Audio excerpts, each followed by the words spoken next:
Hi there. I'm Dr. Joe, and I'm wondering how I can be of help to you today. Earlier today, I was at Starbucks sitting enjoying a coffee, and I had the greatest time watching a couple that was seated nearby. This man and woman had to be in their late 70s or early 80s, and what captured my attention was the fact that they are clearly intimate with each other. Now, how could I tell? I could tell they're intimate because of their body language, how they were looking at each other's eyes, how they were clearly paying attention to what they were saying, and how this woman could not stop rubbing her partner's forearm. It was truly a magical moment that I very much enjoyed. It had me smiling inside and out, and as I drove over to my office later in order to catch up on some work, I started thinking about where, oh, where has our intimacy gone? For those of us in relationships, where has it gone? Can we sustain it? How do we lose it? How do we get it back? These are some of the thoughts that are literally swirling through my mind. It's because I think intimacy is crucial in a relationship. And yes, I'm talking about overall intimacy, of which a happy, fun, healthy, frequent sex life is important.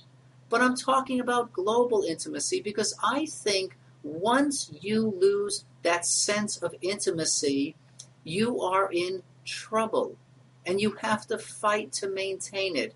I think intimacy is so important that of all the things you can lose, I never want you to lose that sense of intimacy, that urge to see each other, to touch each other, to share with each other what's been going on in your day. In fact, I would rather you walk out of the mall, lose your car, and spend 6 hours trudging aimlessly in the parking lot than lose your intimacy. I'd rather you drop and lose your cell phone, your iPhone, whatever device you're carrying, because let's face it, you can go replace those.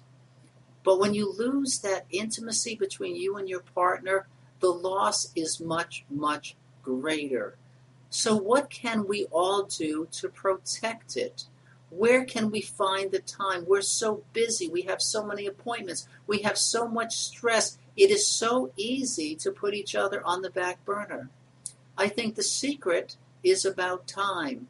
And what I hear from couples here in the office and outside in the world at large, what I hear about are couples that are fighting to maintain their intimacy.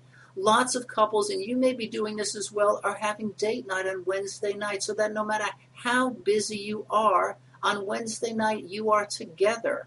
There are couples that no matter how busy they are with work and family and all their commitments, they are spending an hour or two on the weekends together.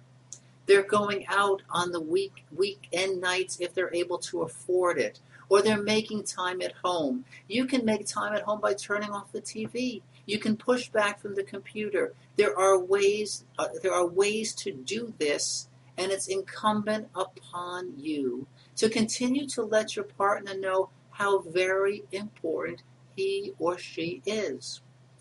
Now, one of the greatest things I've recently heard, in order to help maintain intimacy and also to not forget that sex is a lot of fun, I know one couple that once a week sets the alarm for 2 a.m.